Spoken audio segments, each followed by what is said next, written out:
A massive German offensive began in the early morning of July 5, 1943. The fighting engulfed the Kursk Bulge from all sides. Having broken through the first line of Soviet defenses, the Germans advanced by 10 to 12 kilometers in 4 days. Although, under their Citadel plan, the Germans were to have encircled Soviet troops on the fourth day of the offensive. The German headquarters believed that it was possible to encircle troops on the Kursk Arch. They planned to do it at the beginning of 1943. However, the Kursk Arch battle began 6 months later. For those 6 months, the Soviet army had made titanic efforts and managed to thoroughly prepare itself on that front line. It can be said that near Kursk, the world's strongest anti-tank defense was organized. The Battle of Kursk once again demonstrated to the Germans the dogged heroism of Russian soldiers. But they were also up against a staggering array of ditches, minefields, and anti-tank barriers, a total of 8 entrenched defensive lines. On the first day, my company was committed with 22 tanks. Virtually 2 days later, we had only 10 combat-capable tanks left. 12 tanks were disabled solely by landmines. It was a system of defenses unique in the entire history of World War II. Soldiers and local civilians built it with spades and shovels.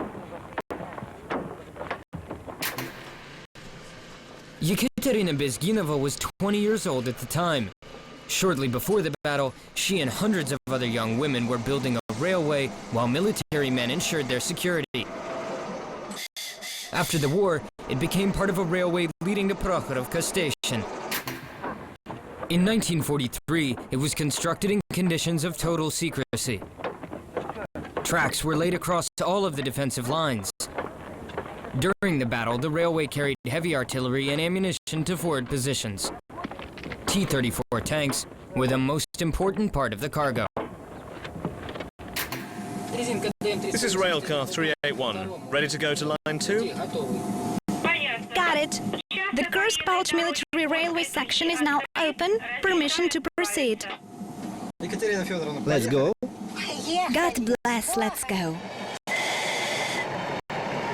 There was a forest around the railway. The builders lived under shelter of branches set up on the construction site. They cooked food by campfire, and they followed a rigid schedule. During the first day, I dig with a shovel.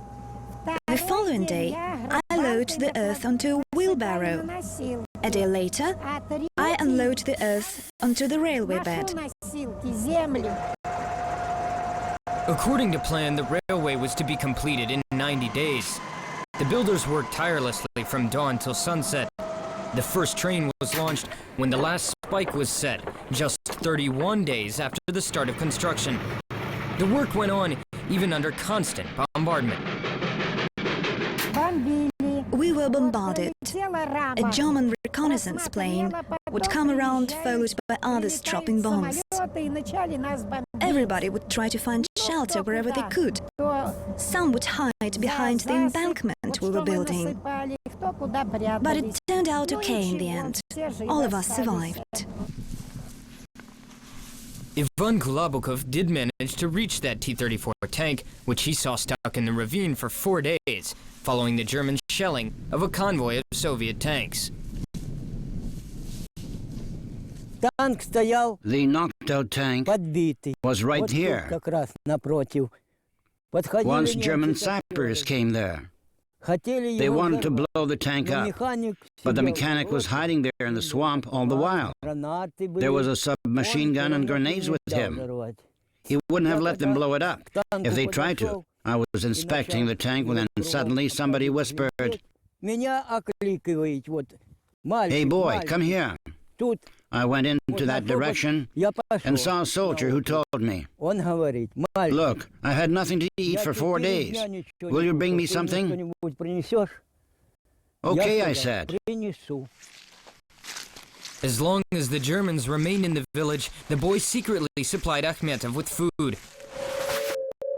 At the time, Ivan Kulabukov was just 14, but after helping Akhmetov, he joined the Soviet tank unit. He carried out reconnaissance throughout the rest of the war.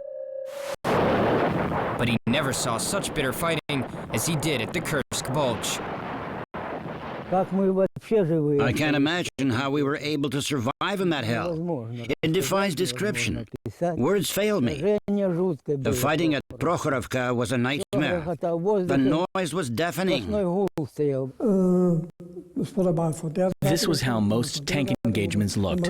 One side began firing shells, and the other shelled in response. The visibility was very poor. We couldn't see the tanks. All we could see were the bursts of fire.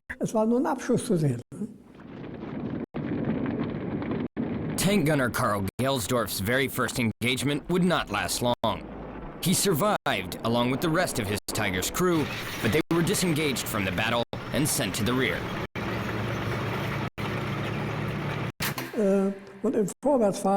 My tank hit a mine as we pushed forward. The Caterpillar was damaged. The tank was no longer combat capable.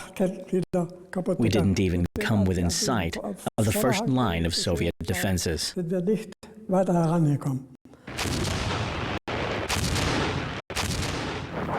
On July 11th, the Germans broke through two defensive lines near the village of Prokhorovka. The Soviet command realized that nothing but a powerful counterstrike could halt the Wehrmacht.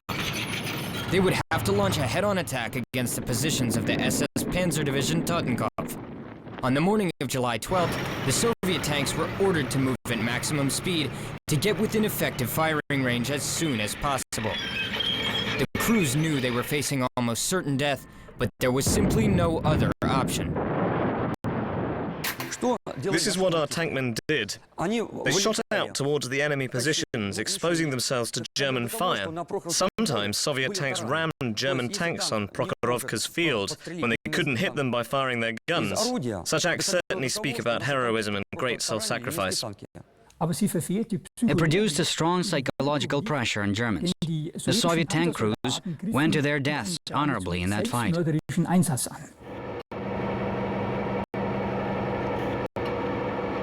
Soviet tanks fought literally to the last shell at Prokhorovka, but there would be no miracle.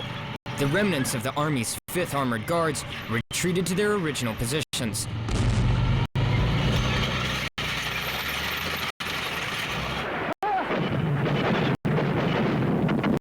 Still, they slowed the German advance. There were only 1.5 kilometers separating them from Prokhorovka, but the Germans never covered that distance. Only the battlefield itself fell under their control.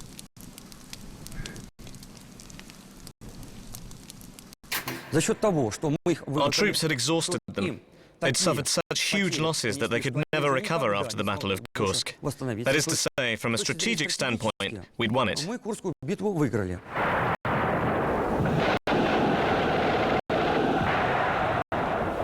After many consecutive days fighting on the defensive, Vasily Shevtsov's battalion finally went on the counter-offensive. They say fear is what fighting is all about. But there is no fear. You become a wild beast. You have to kill them off, or you'll be killed. We just had no time to worry about survival in that battle. Vasily Shevtsov often visits familiar battlefields. He survived in 1943 only because he was wounded. It was thanks to that injury that he sat out his battalion's final action, in which nearly all of his comrades were killed. It was a point of no return. As a line bed, I still can't believe I'm back home. Can't believe it even now.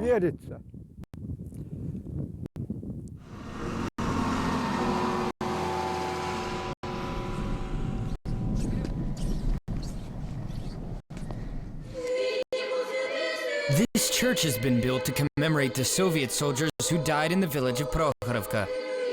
It's the world's only Orthodox church with walls completely covered in the names of soldiers who gave their lives in battle.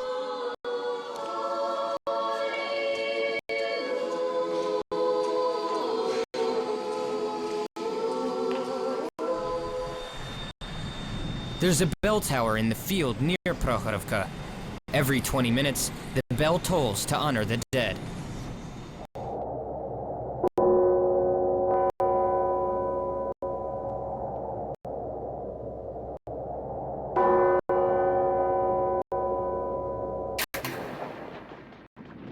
On July 17, 1943, the Wehrmacht began an organized retreat from the Kursk Bulge, leaving behind piles of twisted military hardware and thousands of dead bodies.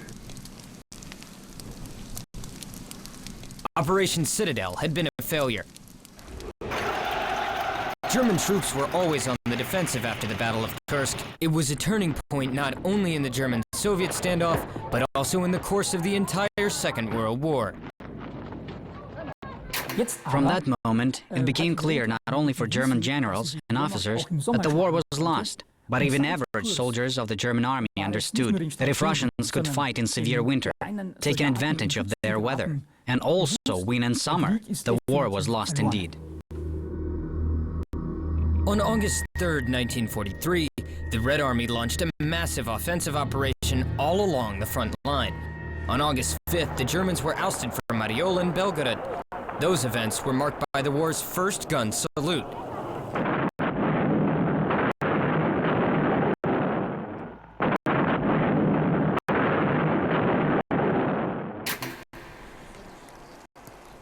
Each passing year sees the death of more and more World War II veterans.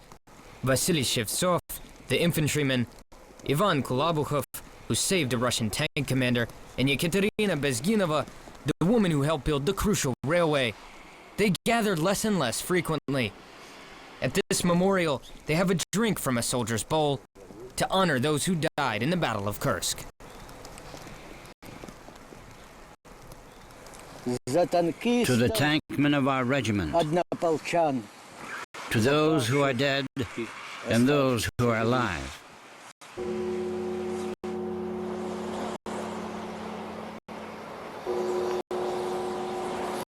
As they say, rest in peace.